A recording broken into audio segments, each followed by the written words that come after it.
मित्रों नमस्कार। ज्ञान मार्शल माइंड में आपका स्वागत है। मित्रों, नवरात्रि शुरू हो चुकी है, चौथा दिन शुरू हो गया है। और लेकिन कभी आपने सोचा है कि नवरात्रि में माता इस धरती पर क्यों आती हैं और उनकी कैसे विदाई होती है?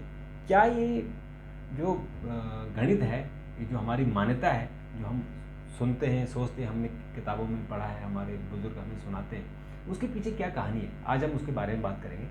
लेकिन उससे पहले आपसे आग्रह है कि चैनल को सब्सक्राइब कर दीजिए, शेयर कीजिए और लाइक जरूर कीजिए। हम अपने विशेषज्ञ डॉक्टर प्रतीक मिश्र जी से बात करेंगे। डॉक्टर साहब, आपका बहुत बहुत स्वागत है। तो आपने पिछली बार तो बताया था कि नवरात्रि कैसे शुरू होती है और क्या किसने कहाँ से शुरू हुई थी, इतिहास आपने बताया था। आज आप बताने जा रहे हैं कि ऐसा होता क्यों है। माता क्या इस दौरान जो 9 दिन होते हैं वो क्या स्पेशली विशेष तौर पर इस धरती पर आती है? देखिए, अगर हमारे शास्त्रों के हिसाब से, हमारे धार्मिक ग्रंथों के हिसाब से और परंपरा के हिसाब से माना जाए तो ये सब लोगों को पता है कि ये 9 दिन 9 रात महत्वपूर्ण क्यों होते हैं। और उसके पीछे यही है, आपके बुजुर्ग जो लोग हैं या जो और लोग हैं, सब लोग यही कहते हैं कि इस समय माता जो है साक्षात पृथ्वी पर आती है। और देखिए, इसके शास्त्रीय भी प्रमाण है, धर्म ग्रंथों के भी प्रमाण है और व्यवहारिक पहलू भी है इसका, और वैज्ञानिक भी रीजन है जो ये साबित करते हैं कि वास्तव में माँ आती है। अब 9 दिनों में कब आती हैं, ये सवाल उठता है कि माता आती तो है पृथ्वी पर, लेकिन 9 दिनों में कब आती हैं और आती है तो कैसे आती हैं। भाई, माता ट्रेन से नहीं आएंगी, हवाई जहाज से नहीं आएंगी, लेकिन आएंगी जरूर। तो आएंगी तो किस पर आएंगी, कैसे आएंगी, उनका वाहन क्या होगा। और पश्चिम बंगाल में अगर आप देखें, क्योंकि सबसे ज़्यादा माँ की पूजा, देवी की पूजा जो है वो भारत के अंदर पश्चिम बंगाल में काली पूजा परंपरा भी बहुत प्राचीन है। और जो भव्यता है वो भी बहुत ज़्यादा पश्चिम बंगाल में। तो बंगाल के अंदर ये माना जाता है और ये कहा जाता है कि माँ जो है वो अपने मायके आती हैं इन दिनों में, 9 दिनों में। अच्छा, बंगाल को मायका मानते? नहीं, बंगाल को मायका नहीं मानते। वहाँ माता की जिस भावना से पूजा की जाती है, वो माँ और बेटी की भावना से पूजा की जाती है। हाँ, वाकई ये पूजा तो बंगाल में माँ अपनी बेटी से मिलने आती है और वो बंगाल की पूजा की, मतलब उनका भावना ये इस तरीके की होती है। और वो इसलिए होती है कि उनका कहना है कि माँ कैलाश पर्वत उनका ससुराल है, वहाँ से वो उतर कर फिर हिमालय के इस पे आ जाती है, मतलब मायके में आ गई, पृथ्वी पर आ गई। और पृथ्वी पर आ गई तो वो मायके के रूप में माना जाता है। तो बंगाल में इस तरीके की होती है। देखिए, नवरात्रि का मूल जो आधार है वो क्या है? देवी का आवाहन। शुरुआत कैसे होती है? आवाहन करते हैं और उद्दास मतलब विदाई, उनको विदाई करते हैं, उनका स्वागत करते हैं, 9 दिन उनकी आराधना करते हैं और उनकी फिर 10वीं को विदाई हो जाती है। ठीक है। यूँ तो देखो, माँ जो है अनादि है और सर्वव्यापी है। हम में भी माँ है, कण कण में माँ है, सब जगह माँ है। लेकिन विशेष समय पे, जैसे कि ये चैत्र नवरात्रि, चैत्र मास की जो होती है वासंतिक नवरात्रि, और यह अश्विनी शारदीय नवरात्रि, इस दौरान ये माना जाता है कि माँ पृथ्वी पर आती है।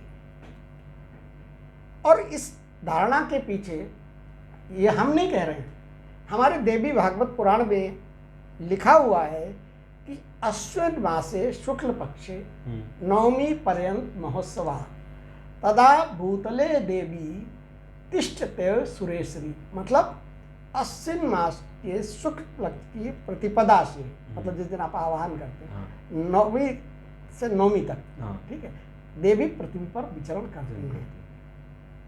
तो ये तो तय हो गया कि या तो अगर हमारे शास्त्र गलत हैं तो हम ये मान लें कि नहीं आती हैं, और अगर हमारे शास्त्र सही हैं और हमारी विश्वास और भावनाएं उसी के प्रति हैं, तो फिर ये कि हमारे देवी भागवत में ये चीज़ लिखी हुई कि माँ आती हैं 9 दिनों के लिए। अब कब आती हैं ये भी एक सवाल है, और कैसे आती हैं।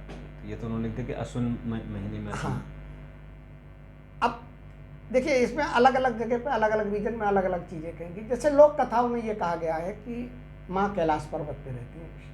माँ का मतलब गौरी, पार्वती कैलाश पर्वत पर रहती है भगवान शिव के साथ। और अपने मायके पृथ्वी लोक पर आती हैं। 9 दिन वो मायके में रहती हैं। वैसे भी आजकल देखो तो मतलब महिलाएं मायके में ज़्यादा दिन रहती नहीं, तो लेकिन माता फिर भी 9 दिन रहती है, मायके में रहती है और विजयदशमी वाले दिन लौट जाती है।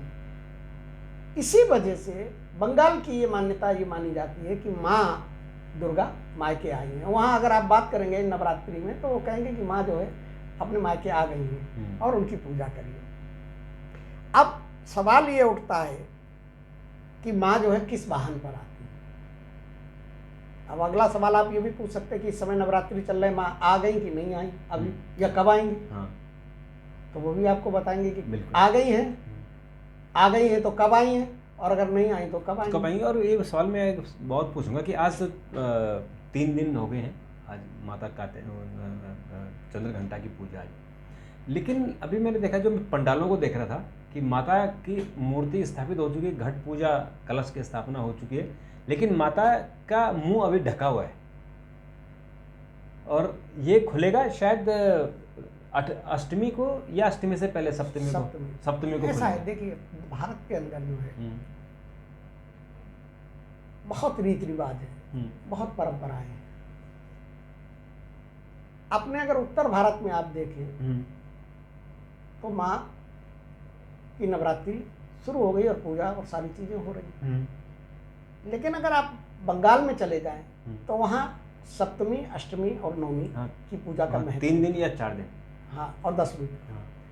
आप उससे जुड़े हुए जो क्षेत्र हैं, बिहार वगैरह चले जाएं, वहाँ भी बंगाल की तरह। हमारे यहाँ 10वीं को कुछ नहीं होता है, हमारे 9वीं तक। हमारे यहाँ कुछ लोग अष्टमी को पारण करते हैं, बहुत से लोग सप्तमी को भी कर देते हैं, लेकिन अमूमन जो है 9वीं को किया, क्योंकि 9वीं को नवा स्वरूप जो माँ का है वो सिद्धात्री का है, और उनका पूजा करने के बाद उनको फिर विदाई दी जाती है कन्याओं का, जो कंचक भोज कहते हैं, उस कंचक भोज के द्वारा उनको विदाई दी जाती है। ठीक है, तो इसलिए जो आप कह रहे हैं पंडाल की, अब जैसे गुजरात में है, अब आप कहेंगे कि वहाँ मैंने उस दिन पहले वाले उस पर वीडियो में आपको बताया था कि अलग अलग तरीके से माँ को प्रसन्न करने की कोशिश की जाती है, अलग अलग आपकी भावना है, अलग अलग श्रद्धा है। गुजरात में क्या है, गरबा के माध्यम से माँ को प्रसन्न किया जाता है। तो वहाँ पे गरबा अभी नहीं शुरू हुआ है, वहाँ भी उनके अपने तिथि के हिसाब से करते हैं, सप्तमी, अष्टमी, नवमी को वहाँ गरबा करेंगे। ठीक है ना, ऐसे ही यहाँ जो पंडाल है, ऐसा नहीं है कि मंदिरों में पूजा हो रही है, पंडाल जो है वो अलग, वो बंगाली लोगों के आपने पंडाल देखे होंगे, बंगाली पूजा महोत्सव जो होता है वो सप्तमी, अष्टमी, नवमी और 10वीं 4 दिन के लिए होता है। अब देखिए देवी जो आती हैं हर साल जो है, और हर साल क्या बल्कि साल में वैसे तो नवरात्रि 4 बार होते हैं, लेकिन 2 बार आम आदमी के लिए होते हैं, और उन दोनों बार में माता का वाहन अलग होता है और उनके जाने का विदाई का वाहन भी अलग होता है। और वो वाहन इस बात का निर्धारण करता है कि माँ के इस नवरात्र, वो संकेत है पूरे साल भर का, 6 महीने का, अगले 6 महीने आपके कैसे गुजरेंगे, इस देश के, इस धरती के, इस लोगों के। मतलब तो अब जैसे मैं बताऊँ आपको कि, हाँ बताइए कुछ पूछ कि वही कि अगर किस वाहन में आएंगी और उस वाहन के हिसाब से कि ये कष्टमय रहेगा या सुखद रहेगा या समृद्धि आएगी। हाँ वही मैं बता रहा हूँ। तो अब जैसे कि है इस बार जो है माँ आई, अब माँ इस बार किस पर आई है, वाहन गज पे आई, हाथी पे आई, माँ हाथी पर सवार होके आई। हाथी जो है माँ लक्ष्मी का प्रिय है। अगर हाथी पर माँ सवार होके आई है तो ये सौभाग्य का प्रतीक है, संपन्नता का प्रतीक है। इस शारदीय नवरात्रि में माँ हाथी पर आई और उनका विदाई जो है वो नौका पर होगी, नाव पे। और नौका पर विदाई को भी शुभ ही माना जाता है, इसलिए माना जाता है कि ये भवसागर की नौका से माता ने पार लगा दिया 9 दिन की आराधना। तो इसका मतलब कि अब ठीक होगा हमारे देश में, जो दुनिया में जैसे मतलब मची हुई है, हाँ, अगर शांति होगी। देखिए आप पहले से संकेत मिलने लगते हैं, भरपूर वर्षा हुई और जब वर्षा अच्छी होगी तो अच्छी फसल होगी, अच्छी फसल होगी तो धन धान्य से आप परिपूर्ण होंगे, आपकी अन्न की समृद्धता बढ़ेगी, राष्ट्र में स्थिरता और धार्मिकता भी बढ़ेगी। तो माता जो है इस बार आई हुई। अब कौन से वाहन पर क्या फल मिलता है, तो मैंने आपको हाथी का और नाव का बता दिया। ठीक है, अगर माँ घोड़े पर आती हैं, जब घोड़े पर उनका आगमन होता है तो घोड़ा क्या है, घोड़े का उपयोग कहाँ होता है, युद्ध के अंदर, युद्ध के लिए, शक्ति प्रदर्शन के लिए। तो युद्ध और अस्थिरता का प्रतीक है। युद्ध होंगे। अगर माँ नौका पे आ रही हैं, जैसे इस बार विदाई नौका पे हो रही, नौका पर आ रही हैं, तो भरपूर फसल और सुख शांति होगी। अगर माँ डोली पर आ रही हैं, डोली पर अगर माँ आ रही हैं, तो बड़ा ये खतरनाक संकेत होता है। महामारी, प्राकृतिक आपदाएं जिनमें जनहानि होगी, और ये जो एक्सीडेंटल, जो बड़े बड़े एक्सीडेंट जो होते हैं, इन सब की संभावनाएं बढ़ जाती हैं। ये मतलब ज्योतिष के हिसाब से इस चीज का किया जाता है। अब देखिए, ज्योतिषीय दृष्टि से अगर देखा जाए तो नवरात्रि का जो शारदीय नवरात्रि का ये जो समय है, इस अश्विनी मास में अभी कल परसों ही जो है, कल ही 23 सितंबर को दिन और रात बराबर होंगे। दिन और रात बराबर 23 सितंबर को होते हैं, नवरात्रि में ही पड़ा है। तो ये संतुलन बिंदु है। दूसरे, इस समय सूर्य दक्षिणायन से उत्तरायण की तरफ बढ़ते हैं, और उसकी वजह से जो देवी क्या है, शक्ति, ऊर्जा, वो जो शक्ति तत्व है वो पृथ्वी पर और अधिक सघन रूप से महसूस होता है। जो इस समय कहते हैं ना कि इसके ज्योतिषीय रीजन भी है, प्राकृतिक रीजन भी है, कि माँ आ रही है तो इन 9 दिनों में बहुत एनर्जेटिक आप रहते हैं, बहुत खुश रहते हैं, प्रसन्न रहते हैं। उसके वैज्ञानिक और ज्योतिषी कारण भी होते हैं। तो ये मान के चला जाता है कि इस समय इन 9 दिनों के अंदर ब्रह्मांड के अंदर भरपूर ऊर्जा होती है, और साधना करने के पीछे जो मेन उद्देश्य होता है वो यही होता है कि भाई उस ऊर्जा को हम ज़्यादा से ज़्यादा ग्रहण कर लें। अब सवाल ये उठता है कि माता पृथ्वी पर आती क्यों है? हाँ, माता तो वहीं बैठे बैठे, और वो तो सब चीज़, मतलब उनके आने का उद्देश्य क्या होता है? हाँ। ये बड़ा इंटरेस्टिंग है। इसको आप सामान्य तौर पे अगर देखेंगे तो ये लगेगा कि माता आई, हमने 9 दिन उनकी आराधना की और वो उनको विदाई की, माँ अगली नवरात्रि में फिर आप आइएगा। लेकिन देखिए, आप इसको बड़े व्यवहारिक पक्ष से देखिए और तार्किक रूप से देखिए। पहला स्वरूप माँ का क्या है?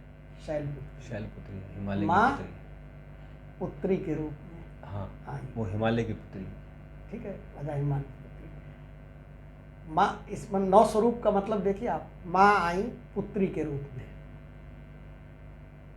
अब जब पुत्री के रूप में आई तो ये जीवन में स्थिरता आपको प्रदान करती है। साधना करने वाले लोगों का जो आज्ञा चक्र है वो शुद्ध होता है पहले दिन की पूजा से। मतलब जीवन जो है स्थिर और संतुलित होता है।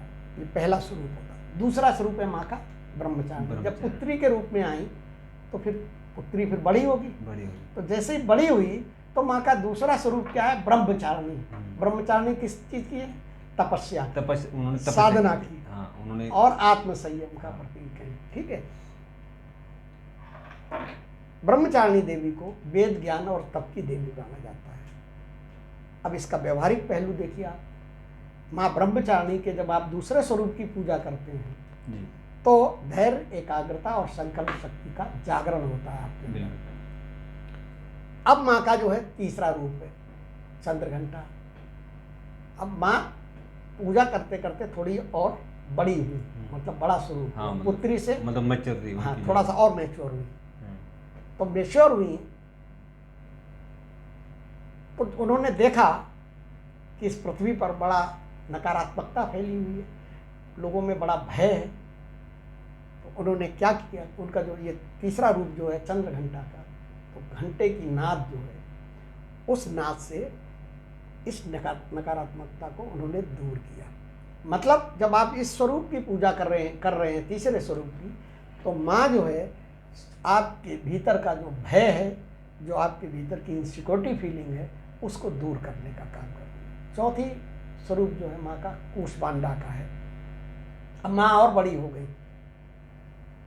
और कूष्मांडा को माना जाता है कि इस ब्रह्मांड की रचना उन्होंने की, माता ने। तो जब माँ बड़ी, एक पुत्री, एक बच्ची बड़ी हुई, तपस्या की, तपस्या करने के बाद थोड़ा और बड़ी हुई तो उसने देखा कि नकारात्मकता, उसको दूर किया। और चौथा जो है ये कूष्मांडा जो है इन्होंने ब्रह्मांड की संरचना की, सृष्टि की रचना की, और सृष्टि की रचना करके प्रकाश और जीवन ऊर्जा का संचार दिया। माँ इस रूप में आई। व्यवहारिक पक्ष अगर आप देखेंगे इसका, तो आपका जो साधक माँ के चौथे रूप की पूजा कर रहा है, तो अपने चौथे स्वरूप में वो साधक को ये प्रेरित करती हैं कि उसका अंधकार मिटे, अज्ञानता। अंधकार क्या है? अंधकार अज्ञानता है, मतलब जिस चीज़ के बारे में आप नहीं जानते वो अंधकार है। अज्ञानता मिटे और सृजनशीलता आपके अंदर आए, सकारात्मकता आए, ठीक है ना। अब आता है माँ का पांचवा रूप।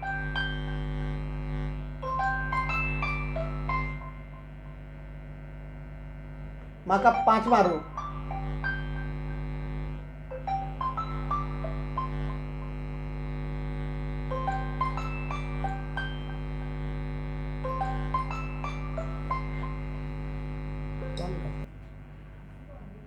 पांचवा रूप जो है माँ का, अब माँ बड़ी हुई, उत्तरी से ब्रह्मचारिणी, ब्रह्मचारिणी से कूष्मांडा, और उसके बाद क्या माता जब बड़ी हुई तो क्या हुआ, माँ के स्वरूप में आ गए स्कंद माता। स्कंद माता मतलब अपने सारे स्वरूप में देखिए आप कैसे क्रम वाइज चीजें हो रही हैं। माँ जो है पांचवा स्वरूप जो है वो स्कंद माता का है, ठीक है।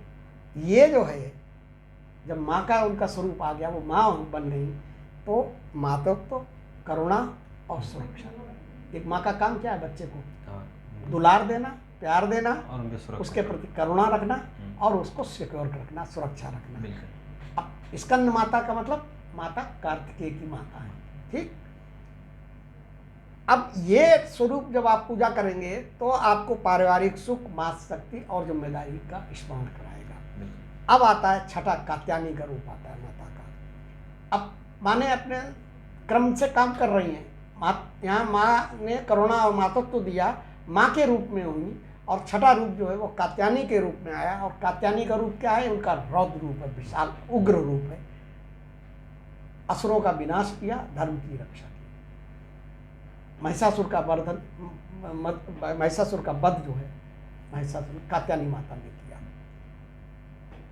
ये स्वरूप आपको जीवन में अधर्म, अन्याय, अनीति के खिलाफ लड़ने का साहस प्रदान करता है। देखिए मतलब ये 9 दिन की पूजा का कितना मतलब है, हर चीज का मतलब है, उसको समझने की जरूरत है। खाली किताब पढ़ लेने से नहीं हो जाता कि हमने मंत्र पढ़ लिए, हाँ उसमें मंत्र पढ़ लिया हमने, श्लोक पढ़ लिया और हमने समझ लिया पूजा।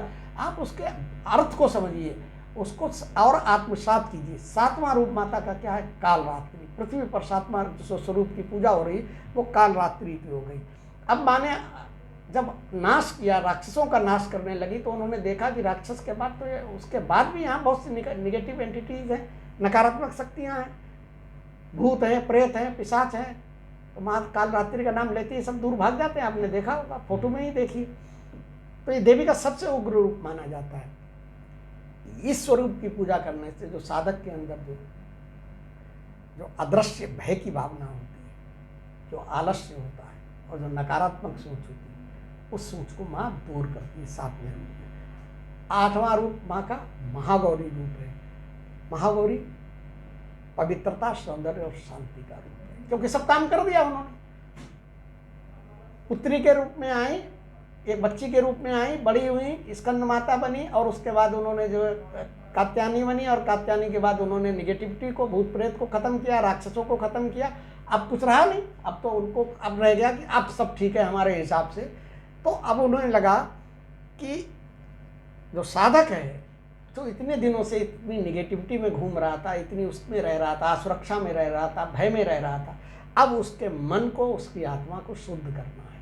तो वो माँ जो है, जो अष्टम महागौरी जो है, वो साधक की, साधक मतलब हम आप कोई भी साधक का मतलब ये मत समझिए कि बहुत बड़े बड़े पुजारी, बहुत बड़े जो पूजा करता है वही साधना कर रहा है, जो साधना कर रहा है वो साधक है। तो वो क्या करती हैं कि माँ आत्मा की शुद्धि और मन की निर्मलता कर। बिल्कुल। नवा रूप सिद्धदात्री। अब जब उन्होंने आपको पूरी तरीके से एक इंसान बना दिया, अच्छा इंसान, पवित्र इंसान बना दिया नवे स्वरूप में, अब क्या रह गया? अब उन्हें अब उनको लगा कि अब तो हमने सब कुछ तो कर दिया इस साधक में, लेकिन अब इसको कुछ वरदान दे दो, इसको आशीर्वाद दो, इसको कुछ सिद्धियां दो। तो नवा रूप जो है वो सिद्धात्री का है। और अगर आपने आप उस लायक हैं, आप में पात्रता आपने पैदा की, तो आपको वो माँ अष्ट सिद्धि भी दे सकती हैं, 9 निधियाँ भी दे सकती हैं। और अगर व्यवहारिक पक्ष देखें तो साधना के आपने सारे चरण पूरे कर लिए 8 दिनों में, और 9वें दिन जीवन में आप पूर्णता की ओर बढ़ गए। तो ये देवी का होता है। अब देखिए, अभी फिर आप पूछेंगे कि देवी का आपने बताया नहीं कि देवी आएंगी कब। हाँ, जो वैसे आपने अश्विनी महीने में कहा। नहीं, अश्विनी महीने में नवरात्रि है, वो तो हाँ। है। देखिए, देवी जो है नवरात्रि में आ चुकी है। ठीक है, बस ये जरूरत ये है कि आप उनको जो है देखिए, समझिए, आपकी दिव्य शक्ति होनी चाहिए, और आत्म साक्षात्कार कीजिए, आप उनका अनुभव कीजिए। देवी नवरात्रि में कब आती है? शारदीय नवरात्रि में प्रतिपदा के दिन आती है, और प्रतिपदा पहले दिन। हाँ, पहले दिन। और माता उस दिन जो है पृथ्वी पर आ चुकी है। तो इस दिन, जिस दिन कलश स्थापना, घट स्थापना, उस दिन कलश स्थापना जब आप करते हैं तो माँ का आवाहन करते हैं, और माता जो है पृथ्वी पर आ चुकी है। अब तो आप उनका जो है भावपूर्ण ढंग से, श्रद्धा से उनका पूजन कीजिए। जैसे जैसे दिन बताएं, एनर्जी का, हाँ, जो 9 मैंने बताया, उनको एहसास कीजिए, आत्मसात कीजिए, और उसके बाद फिर उनको जो है, अब विदाई कब होगी? विदाई उनकी 10वीं को विदाई। ठीक है, 9वीं के बाद आप पारण कर देंगे, वो 10वीं को फिर पृथ्वी लोक से अपने, और जो नाव में जाएगी, इस बार गज पर आ रही हैं और नाव में सवार होकर वापस जाएंगी। वाह, डॉक्टर साहब ने बहुत अच्छी बात बताया। जितने हमारे साधक हैं, साधक मीन्स जो भगवान में विश्वास करते हैं, जो साधना करते हैं, जो साधना करते हैं, आप अपने घर में पूजा करते हैं तो आप भी साधक हैं, और जो नवरात्रों में करते हैं उनको तो पक्का साधक माना जाता है। तो इसलिए इन जो उपाय बताए हैं, जो आपको तरीका बताया, उसकी तरीके से आप अपनाएं तो माता जरूर आशीर्वाद देगी। और अगर आपके कोई सवाल होंगे तो कमेंट बॉक्स पे जरूर लिखें। देखो, मैं एक चीज़ बता दूँ आपको कि इन 9 दिनों में मैंने जो आपको स्वरूप बताया, सारी चीज़ें बताई, उसके हिसाब से क्या हुआ कि माँ ने इन 9 दिनों में अपने बच्चों को, अपने जो साधक हैं, उनको क्या किया कि अपनी जितनी जागृत शक्ति थी वो उनके भीतर भर दी, मतलब परिपूर्ण इंसान, और भर के उनको लगा कि अब अपने इस लायक इन्हें बना दिया है कि अब ये अपने जीवन के जो भी संघर्ष हैं या जो चीजें हैं उन पर विजय प्राप्त कर सकते हैं, और उसी के उपलक्ष्य में 10वीं मनाई जाती है, दशहरा। बिल्कुल। तो डॉक्टर साहब, अपनी बात की आपका बहुत बहुत शुक्रिया।